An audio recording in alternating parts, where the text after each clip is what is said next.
Pues estamos conociendo, identificando el reino de Dios. ¿Qué es el reino de Dios?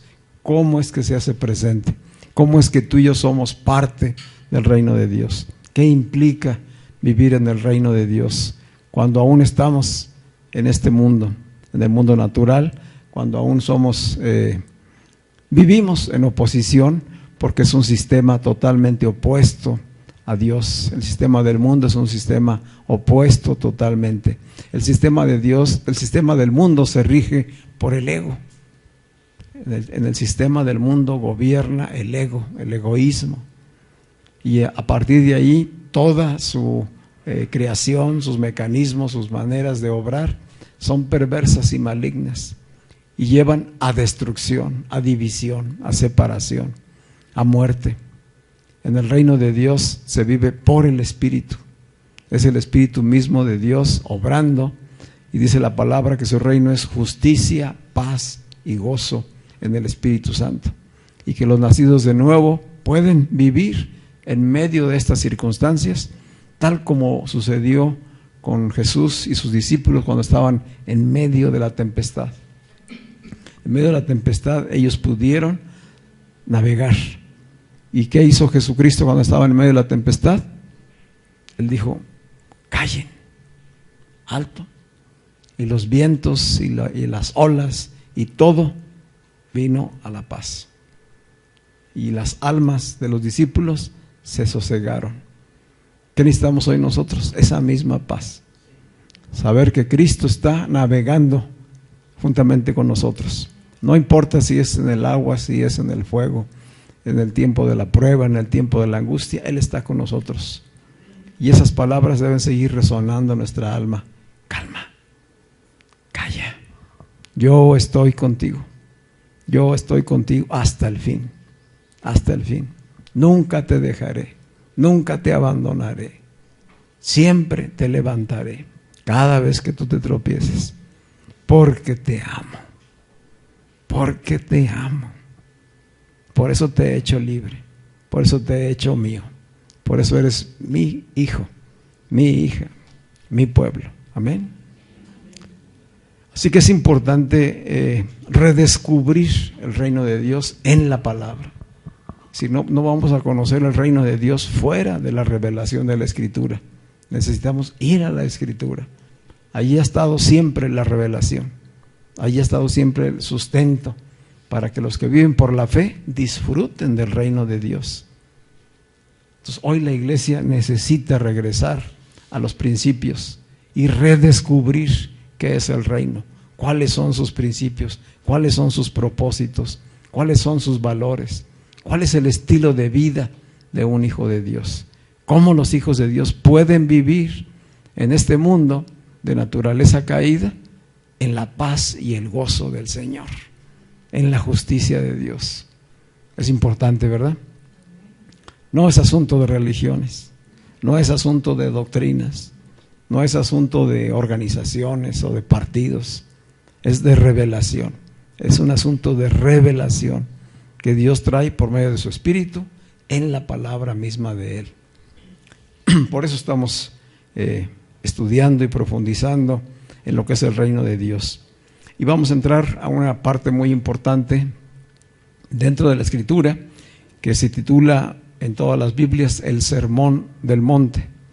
El Sermón del Monte, que son 3 capítulos en el Evangelio de Mateo y parte de un capítulo en el Evangelio de Lucas, pero que en ellos se revela el carácter de los hijos de Dios, se revela la ley de Dios, se revelan los principios, los propósitos hacia los que Dios quiere que caminemos. Y seguramente lo hemos leído muchas veces. Ya hemos leído el Evangelio de Mateo aquí nosotros en la lectura sistemática, y podemos a lo mejor pasar esos versículos y no haber compenetrado todo lo que nos está revelando la Escritura. Cada vez que uno va a la Escritura y lee y medita, recibe nuevamente entendimiento mayor de lo que Dios quiere decirnos para vivirlo. Así que eso vamos a estarnos dedicando el día de hoy. A partir de hoy más bien, porque van a ser varios domingos que estaremos dedicando a esta enseñanza. La primera pregunta que nos haremos en este mensaje profundo que Dios en Jesucristo expresó en este Sermón del Monte es: ¿quién es una persona dichosa?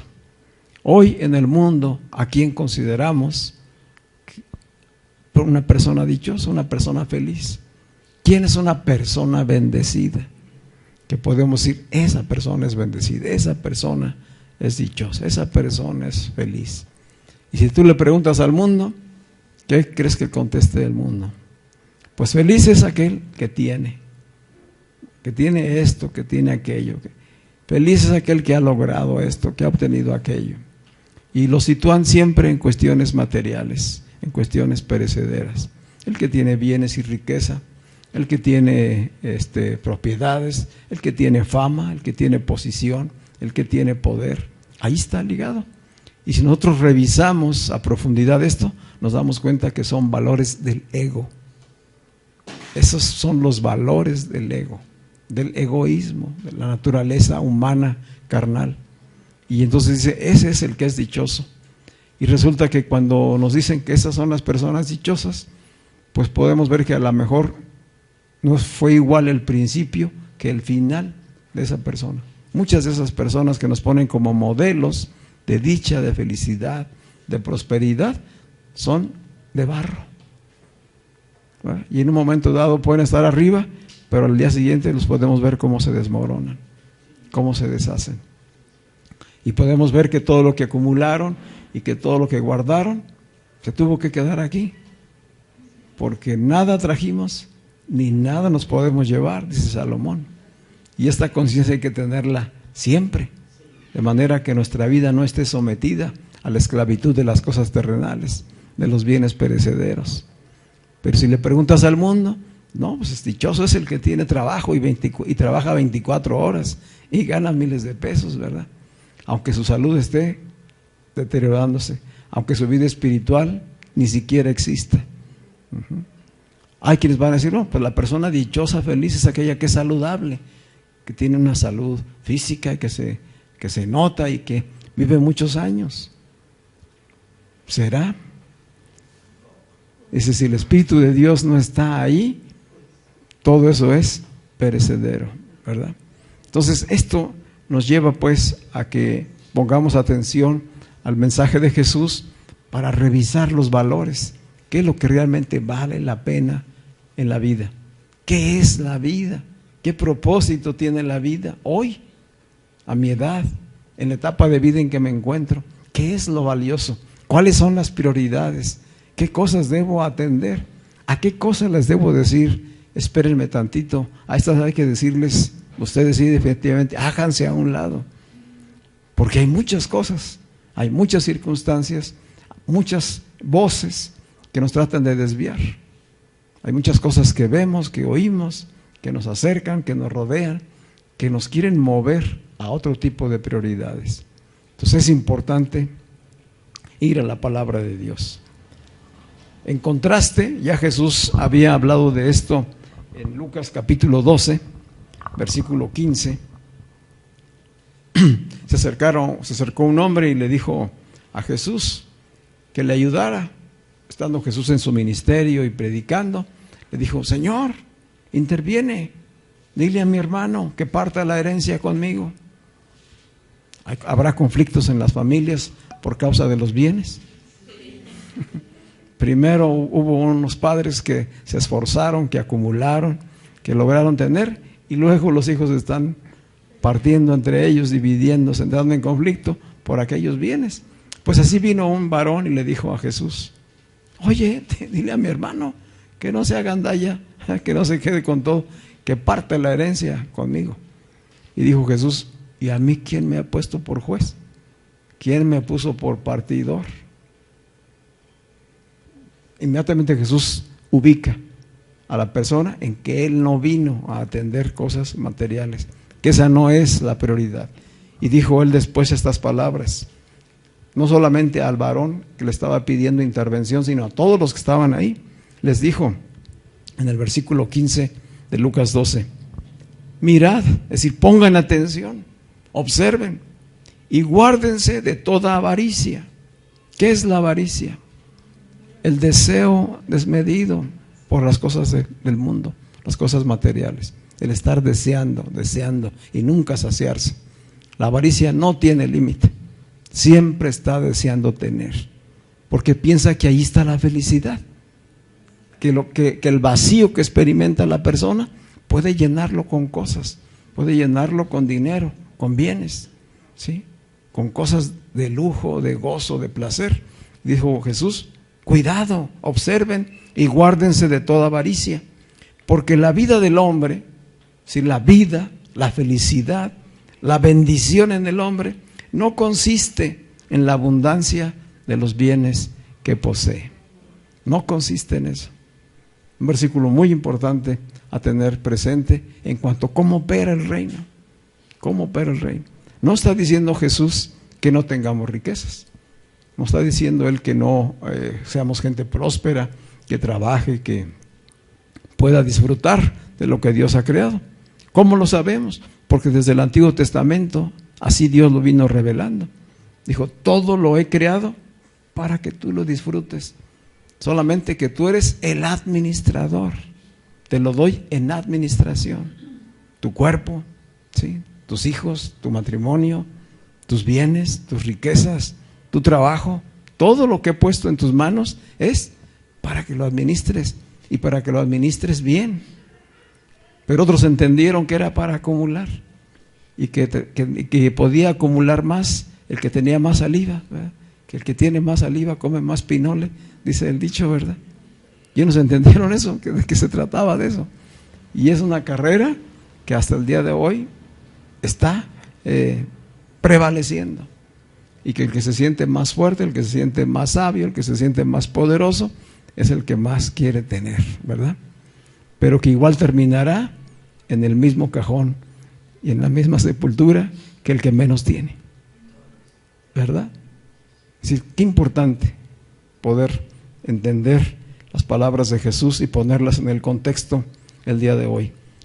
En el Sermón del Monte Jesús profundiza esta enseñanza que dio aquí en Lucas y nos demuestra que la definición de bendición desde el punto de vista de Dios y conforme al nuevo pacto en Jesucristo es muy diferente de lo que el mundo dice que es la bendición, de lo que muchas iglesias dicen que es la bendición, porque aún las iglesias enseñan como bendición muchas cosas que quedan en el contexto material, en el contexto del ego, en el contexto de lo perecedero. Tenemos que aprender a discernir cuál es la verdadera fuente de bendición y en qué consiste la bendición. Entonces Jesús en este Sermón del Monte establece los paradigmas, es decir, las enseñanzas, las ideas, los fundamentos de lo que es el Evangelio. En este Sermón del Monte Jesús revela lo que es la esencia de lo que Él vino a hacer, de lo que Él vino a transformar y de cómo los hijos de Dios pueden vivir en este mundo en medio de circunstancias adversas.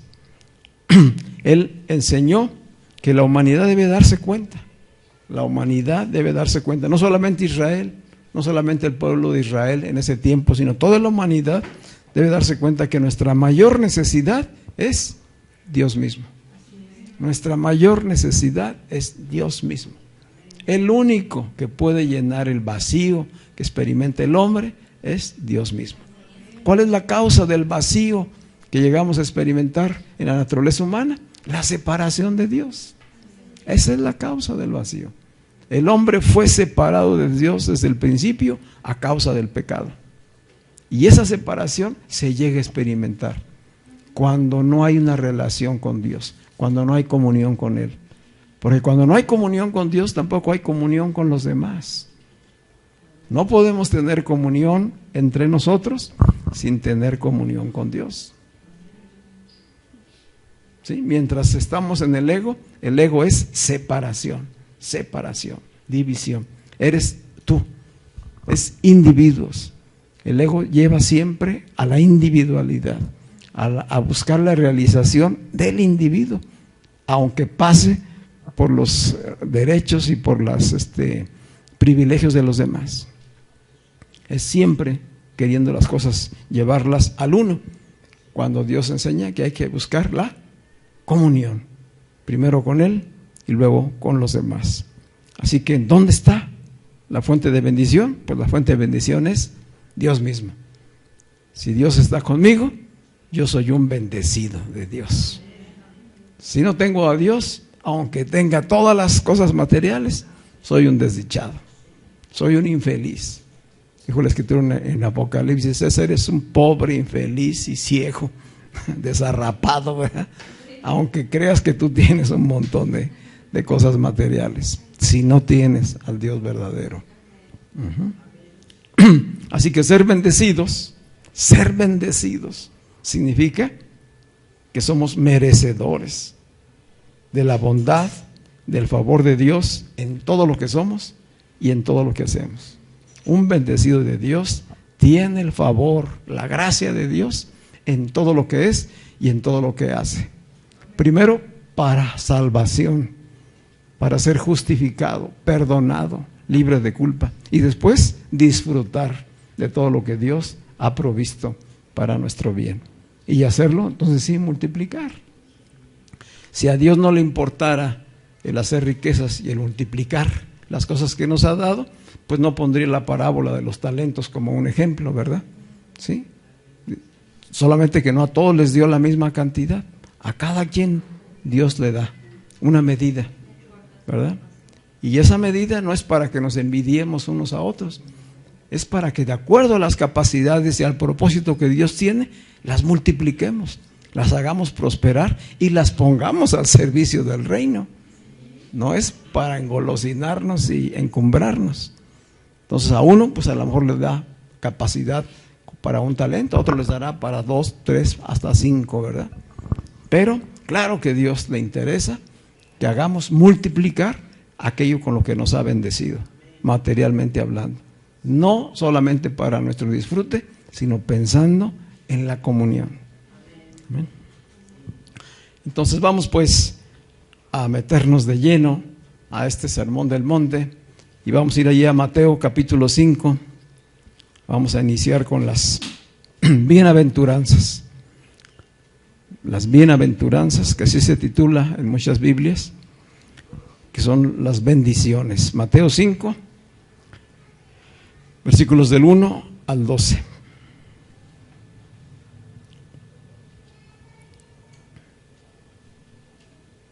¿Estamos ahí?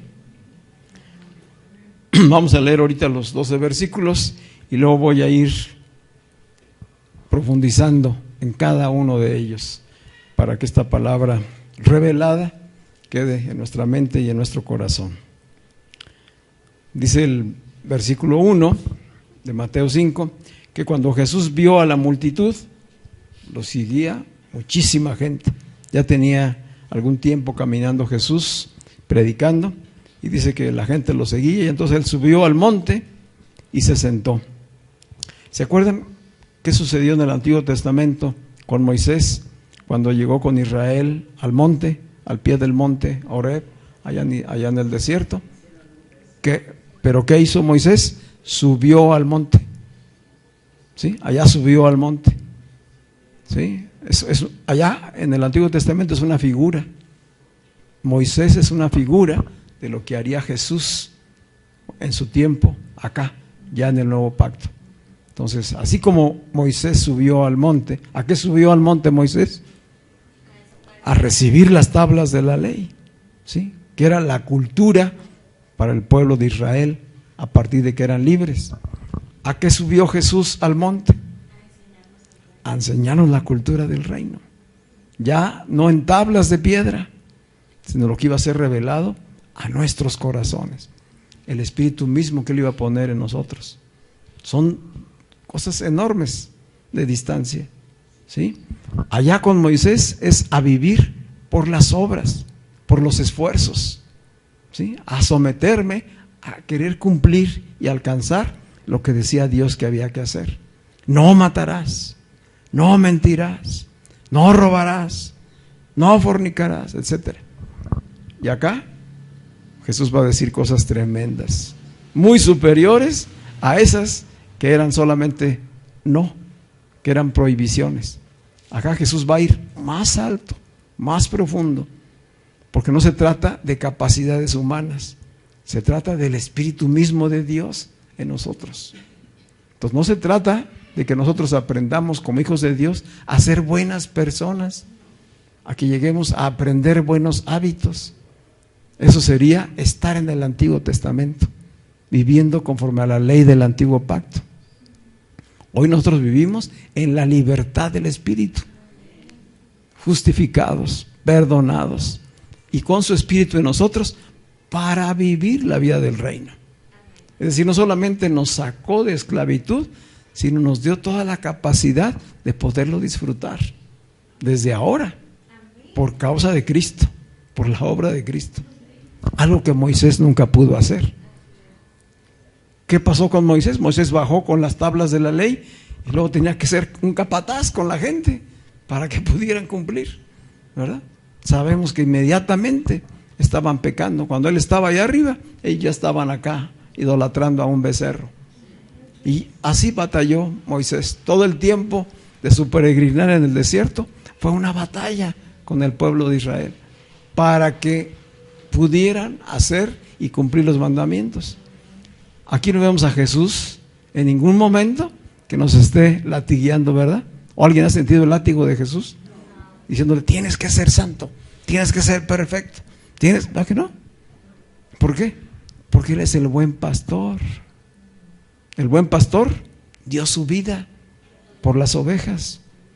Y las ovejas que son de su rebaño oyen su voz y le siguen. ¿Cómo? Oyen su voz y le siguen. No anda atrás Él arreándolas, empujándolas. ¿Dónde está Él? Él va adelante. Y las ovejas van atrás, siguiendo su voz. Es una distancia enorme, ¿sí? Allá Moisés tenía que andar chicoteando allí el montón de cabritos que había de Israel, ¿verdad? Y se le dispersaban constantemente. Y acá Jesús dice, el que es de mi rebaño, oye mi voz y me sigue. Vamos a oír su voz, ¿sí? Escuchen la voz de Cristo en este momento. Este es Jesús hablando, ¿sí? Predicando el sermón del monte. Dice, cuando Jesús vio a la multitud, subió al monte y se sentó. Entonces sus discípulos se le acercaron y él comenzó a enseñarles. ¿Qué es el sermón del monte? Una enseñanza. ¿Para qué son las reuniones en la congregación cada domingo? Es para enseñanza. Es una escuela.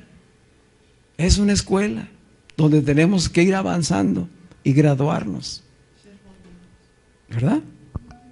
¿En qué año van ustedes?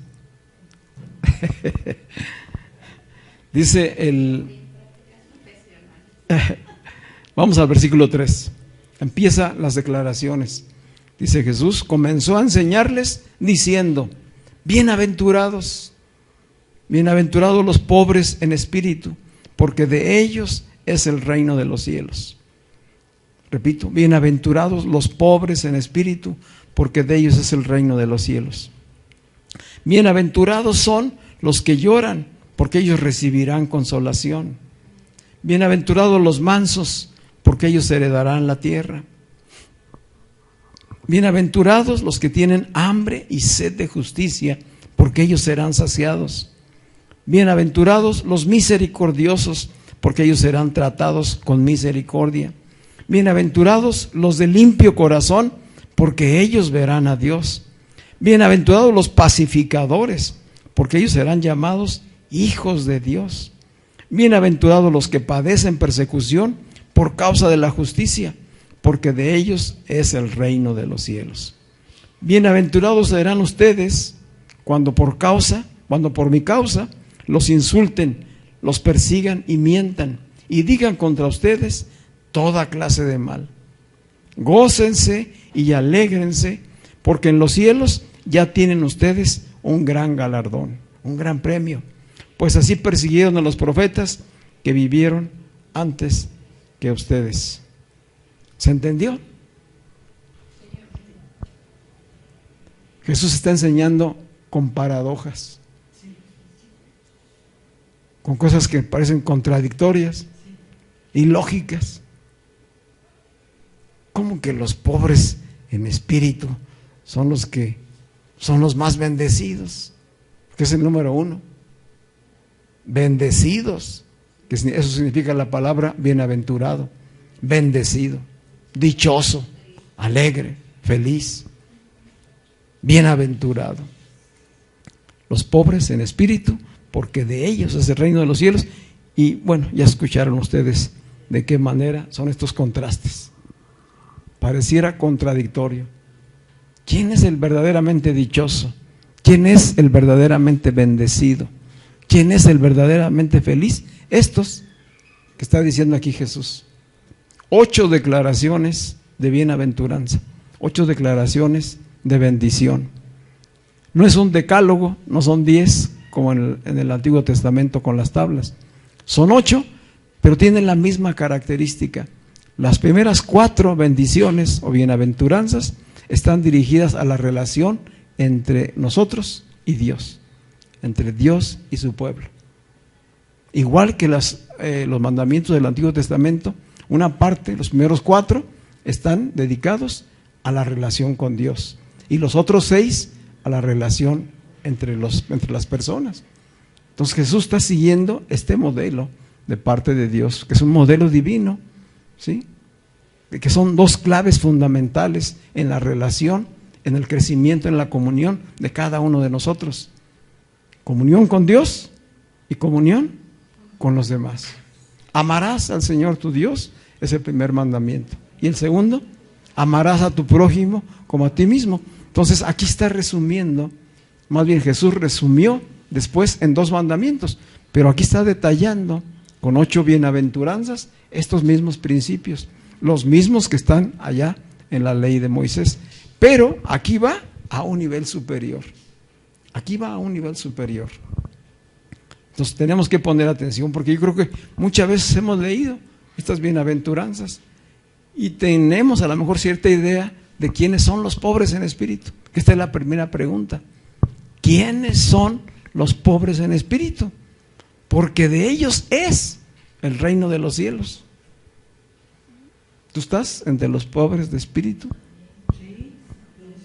Sí.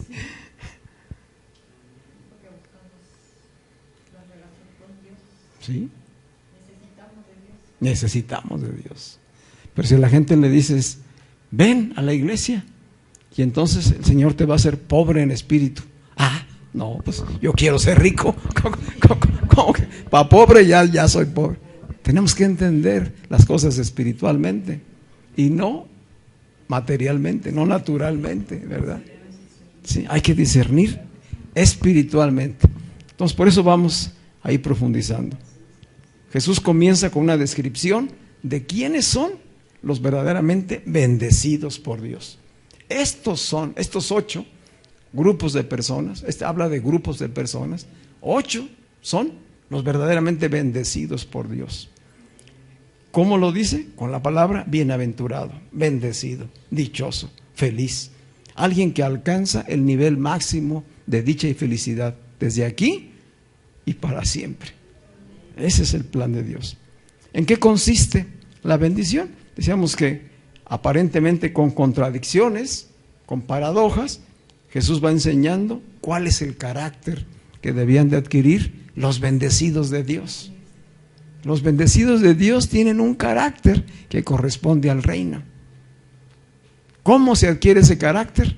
Por la obra de Dios mismo, por la revelación de su palabra. Y Jesús quería que lo que él iba a enseñar en este sermón del monte, que son verdades, que son principios, que son valores, fueran ideas que renovaran el entendimiento de las personas para que las pudieran llevar a la práctica. No que las tuvieran allá en una piedra, ¿verdad? En una tabla de piedra, sino que las llevaran por el oír hasta su corazón, y que entonces de aquí surgiera la capacidad de poderlas llevar a la práctica. Así que veamos la primera: los pobres en espíritu, de ellos es el reino de los cielos. De ellos es. ¿Cuándo? Desde que Él hizo esta declaración. ¿Sí? Desde que Él hizo esta declaración. Así que inicia el Sermón del Monte Jesús con esta primera bendición que choca con lo que los religiosos creían, porque le está hablando a gente que vivía bajo la ley judía, ¿sí? Que se esforzaban en cumplir con los mandamientos, y obviamente que no lo lograban, pero creían muchos de ellos que sí lo lograban. Muchos de ellos se decían justos, se creían justos, porque ayunaban, porque ofrecían sacrificios, porque daban ofrendas, porque diezmaban, porque iban cada sábado a la reunión a escuchar la palabra. Entonces ellos decían: yo soy justo, cuando el reino de Dios se ha establecido, yo seré de los que están ahí dentro. ¿Sí? Porque estaban situados en su religión, en su práctica religiosa. Y Jesús los llama, los confronta y dice: los verdaderamente bendecidos, los verdaderamente dichosos son los pobres en espíritu. Aquellos, ¿cómo se sentían? Se sentían ricos espiritualmente delante de Dios. Aquí viene la confrontación. ¿Ustedes creen que por su religión son ricos? ¿Ustedes creen que por su religión están justificados delante de Dios? ¿Ustedes creen que por su justificación religiosa merecen el reino? Esto es lo que está Jesús llevando a la reflexión. ¿Sí? Dice, Jesús les dice que la bendición es para los que reconocen su pobreza espiritual, como decía ahorita Lulu.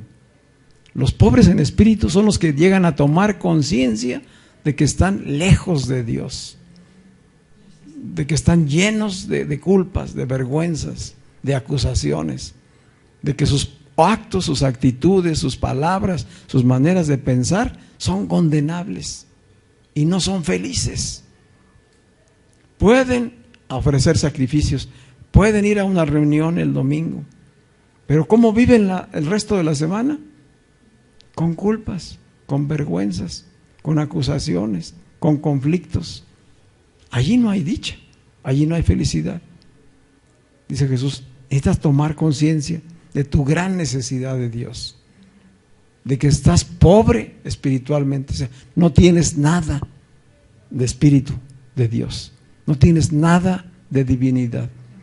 Quienes toman conciencia de esa condición son bendecidos, porque el que toma conciencia de esa condición va a acercarse a Dios, va a buscar de Dios. Y yo creo que nosotros hemos pasado por esa experiencia. En algún momento de nuestras vidas nos dimos cuenta que algo había en nuestro interior que nos hacía sentir vacíos, incompletos, que no le hallábamos propósito a esta vida, que estábamos en constante conflicto con los demás, hasta con nosotros mismos, que no era suficiente el poder adquirir cosas, adquirir bienes, con tener posiciones, fama, dinero, poder, que no era suficiente, porque siempre había algo ahí en el interior acusándonos, un vacío, y que eso no nos dejaba ser felices. Quien toma conciencia de eso se da cuenta que aunque lo tenga todo, no tiene nada, que necesita del autor de la vida, el único que puede llenar ese vacío espiritual, el único que puede perdonar, justificar, limpiar, renovar, cambiar la naturaleza. No puede haber un cambio de naturaleza si no empezamos en esta condición. Lo primero es tomar conciencia. Muchas veces a lo mejor no llegamos a adquirir esta conciencia nosotros hasta que escuchamos del Evangelio. ¿Sí? Algunos quizás sí, ya tenían conciencia de su condición de pobreza espiritual, aunque tuvieran religión, pero muchos no. Vivíamos la vida en la inercia y estábamos ofuscados por alcanzar posiciones, fama, dinero, riquezas, etc. Pero un día oímos la palabra revelada y nos puso en nuestra condición real. En verdad, tú no tienes nada. Tú estás lejos de Dios. Tú no eres mi hijo. Y por lo tanto, estás sujeto a condenación, a separación eterna. Y el Espíritu habló a nuestras vidas por medio de la palabra. Y Cristo entonces nos es revelado para darnos cuenta de esa condición de pobreza espiritual y entonces buscar de todo corazón a Dios. ¿Sí? Estos son los que son pobres espiritualmente y que reconocen su gran necesidad de Dios. ¿Por qué? Porque experimentan, han sentido en su vida ese vacío y se han sabido separados de Dios y separados de los demás, aunque tuvieran religión. La persona que solamente tiene religión, pues va a una reunión el domingo y entra, oye y sale y sigue viviendo de manera individual y renovándose en sus mismas prácticas, ¿verdad? Como lo hacían allá en el Antiguo Testamento. Hoy venían, presentaban su corderito, ahí declaraban sus pecados, los confesaban, se degollaba el corderito y decía, estoy perdonado, estoy justificado por la sangre del inocente. Me voy contento de la reunión. Y venía el siguiente día y seguía repitiendo las mismas faltas, las mismas maneras de vivir de una manera egoísta, material, perversa incluso, ¿verdad? Y a la siguiente semana o a la siguiente fiesta, en el caso de los judíos, otra vez había que venir a hacer lo mismo. Dijo Dios, me cansé, aborrezco sus sacrificios, porque no son transformados. Los sacrificios, los rituales, no los transforman. De labios, dice, me alaban, pero su corazón está lejos de mí. Dijo Isaías, palabras muy duras. Dice, no, ni los conozco. Qué difícil. Pobres, no reconocían su pobreza espiritual. Hoy el Señor nos llama a eso. Bendecidos son los que buscan de todo corazón a Dios, con un corazón quebrantado y humilde, reconociendo su condición de separado, de lejos de Dios, de condenado. Dijo el apóstol Pablo, porque la paga del pecado es la muerte. Y no hay justo, ni siquiera uno. No hay nadie. Dice, necesitamos la misericordia y el perdón. Y Jesús dio un ejemplo de esta pobreza espiritual cuando narró la parábola del fariseo y el publicano. ¿Se acuerdan de esta parábola? ¿Sí? Ahí está en Lucas 18, del 9 al 14, ahorita no la voy a leer, pero dice la escritura, ahí en Lucas 18, que llegaron dos personas al templo y estaba uno adelante y otro más atrás. Y si el que estaba adelante era fariseo y decía, Señor, te doy gracias, porque yo no soy como ninguno de los que están aquí, ¿verdad? Yo sí ayuno, ¿verdad? Yo sí oro todos los días, yo sí entrego mis diezmos, ¿verdad? Yo cumplo con todas mis ofrendas. No hay nada que me acuse en la ley. Te doy gracias. Ni siquiera soy como este publicano que está aquí atrás de mí, ¿verdad? ¿Sí? Que era un cobrador de impuestos. Gloria a Dios, merezco el reino, ¿verdad? Dice Jesús, pero el que estaba atrás, el publicano, dice, ni siquiera era digno de levantar sus ojos. Dice, ay de mí, que soy pecador. ¿Verdad? Ten misericordia de mí. Dijo Jesús, les aseguro que este fue el que salió justificado delante de Dios, el que fue humilde para reconocer su condición de pecador. De esta pobreza está hablando. Estos son los pobres en espíritu, los que llegan a este entendimiento, los que no están en la vanidad de su mente, ni de su religión, ni de los que poseen. ¿Sí? Dice, Jesús enseñó que esas personas conscientes son verdaderamente los pobres en espíritu.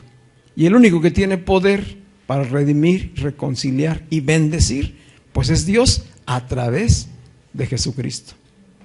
Ellos son los que van a ser dichosos, felices, porque los llena saber que Dios les ha dado el reino. ¿Sí? A estos son a los que Lucas se refiere en Lucas 12:30, cuando dice, no temáis, manada pequeña, pues a vuestro Padre le ha placido daros el reino. ¿Quién es la manada pequeña? Pues esas ovejas sencillas, conscientes, pobres espiritualmente, que se acercaron con un corazón humilde y quebrantado y recibieron la gracia, la misericordia de Dios y el reino. A vuestro Padre le ha placido darles el reino. ¿Qué decía allá arriba Jesús? Bienaventurados los pobres en espíritu, porque de ellos es el reino. Y aquí lo estaba confirmando, ¿verdad? A vuestro Padre le ha placido daros el reino. El pobre en espíritu es la persona que responde al llamado de arrepentimiento y recibe con fe su recompensa.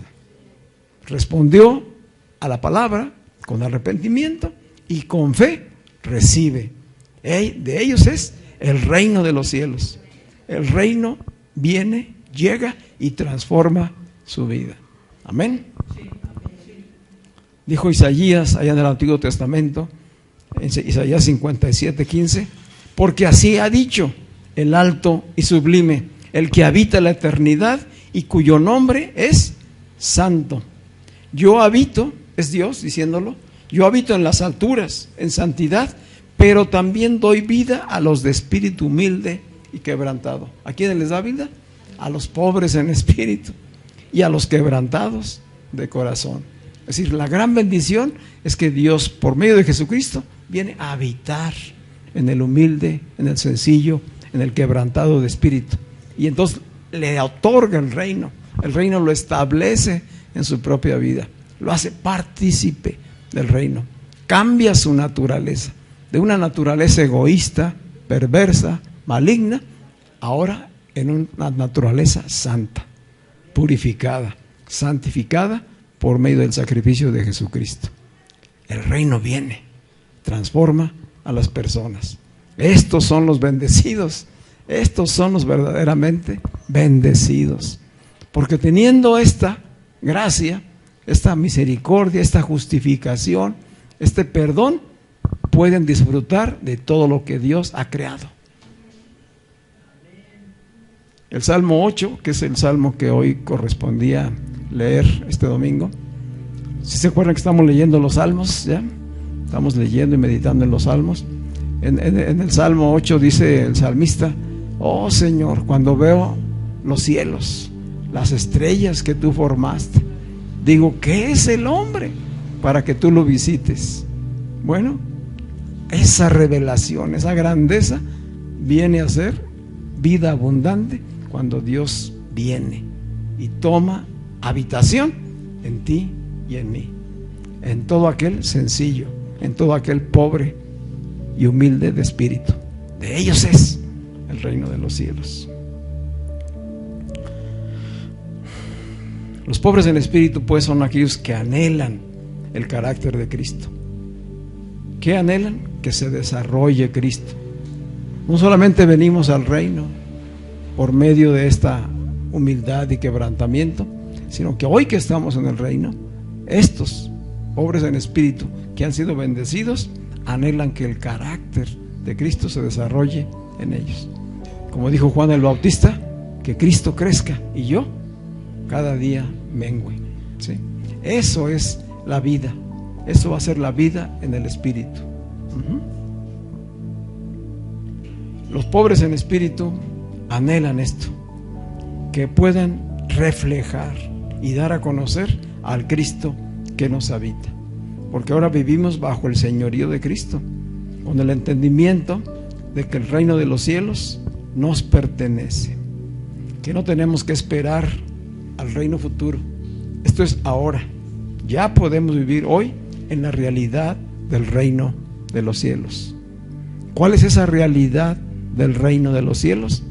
Dijo Pablo, es justicia, paz y gozo en el Espíritu Santo. Justicia, paz y gozo en el Espíritu Santo. ¿Justicia cómo? Por el Cordero de Dios que fue inmolado por causa de nosotros. El justo murió por los injustos. Y si yo lo creo y lo recibo, soy justificado en Cristo. Puedo vivir hoy como justo por la fe, por la fe. ¿sí? No tengo deudas con Dios, no debo nada, no me acusa, no me condena, me llama hijo, me ha reconciliado. Puedo vivir el reino ahora, ¿sí? Porque cuando estaba en el mundo pasaba en conflicto con los demás, estaba enredado en las cosas de este mundo y no buscaba a Dios, ni además podía alcanzarlo, porque el pecado me separaba. Pero hoy tengo una nueva naturaleza. La justicia ha venido a mi vida, y el que es justo puede ser prosperado en las cosas materiales, ya no con obras de injusticia, sino con obras de justicia que Dios mismo va a poner delante de nosotros. Y estamos en paz, ¿no? En paz no solamente con los demás, primeramente con Dios, ¿sí? Estábamos separados, distanciados, éramos enemigos, hoy somos hijos, estamos en paz, podemos disfrutar de la paz de Cristo, con la seguridad de que con Él lo tenemos todo, y que podemos en su nombre traer la paz a nuestras almas. Nuestras almas son las que más necesitan de la paz. El justo puede experimentar la paz hoy. ¿Sí me estoy comunicando? Esto es vivir el reino desde hoy. Cuando puedo vivir hoy en justicia y en paz, puedo tener gozo, puedo estar contento. Y ese gozo no me lo van a robar las circunstancias ni las personas, porque es algo que Dios me dio de manera personal. Amén. Si nos damos cuenta, les había yo hablado de los elementos fundamentales que constituyen el reino, y que dos de las llaves para entrar eran ¿qué? Arrepentimiento y fe para entrar al reino. Lo estamos viendo hoy confirmado, ¿sí? Dichosos, bendecidos los que por medio del arrepentimiento y la fe han pasado a ser dueños, señores del reino de los cielos, porque Cristo los habita. Amén. Vamos a estar de pie. Qué dicha tan grande nos ha dado el Señor.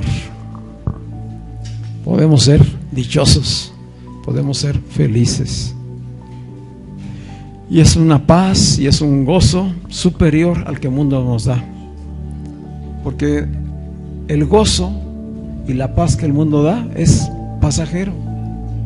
Todos los deleites que el mundo ofrece, todo lo que pudiera darnos es solamente momentáneo, ¿verdad? Aún la paz que puede ofrecernos, pero lo que Dios nos ofrece a través de Cristo, a través de su reino, es eterno, es eterno. Entonces podemos experimentar el reino hoy. El reino está presente en nosotros y con nosotros.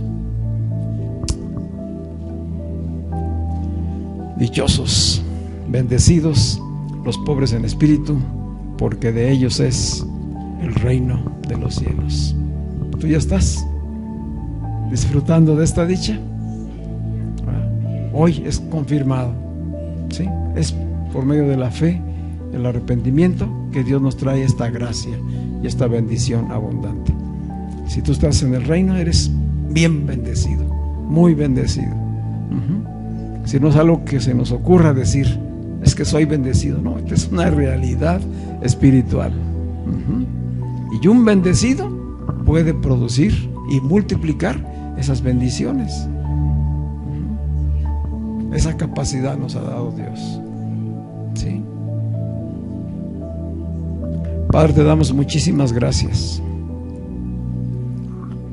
No tendríamos, Señor, maneras de cómo pagarte, Señor, de cómo responder a estas bendiciones, a esta gracia que has derramado, Señor. Tus bendiciones son abundantes.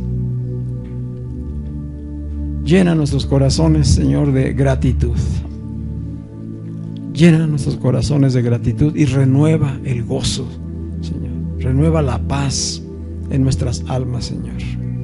Tal como lo oraba David. Señor, vuélvenos el gozo de tu salvación, Señor. Y que tu espíritu de rectitud que hoy está en nosotros nos sostenga, nos fortalezca, ilumine nuestro camino, Señor. Padre, derrama de tu sabiduría y de tu revelación sobre cada uno de nosotros, Señor. Que este entendimiento que hoy tenemos de tu palabra, Señor, sea la fortaleza interior de nuestra fe, Señor, y tengamos la capacidad de poder vivir en medio de adversidades, en medio de tentaciones, en medio de pruebas, en medio de perversiones y de maldad, podamos experimentar la vida en el reino, Señor, porque somos tus hijos, somos tus hijas, Señor. Gracias te damos, Señor. Gracias, Padre. Fortalécenos, Señor. Llénanos, Señor. Llénanos. Que tu palabra hoy permanezca en nuestra mente y en nuestro corazón, Señor. Que los ojos de nuestro entendimiento, Señor, puedan ver más allá de lo que físicamente podemos ver, Señor. Que nuestros oídos espirituales estén recibiendo la luz, Señor, y alumbren nuestro ser interior. Es nuestra oración hoy, en el nombre de Jesús. Amén. Bendito y alabado sea el nombre de Jesucristo, nuestro Señor y nuestro Salvador. Eres increíble.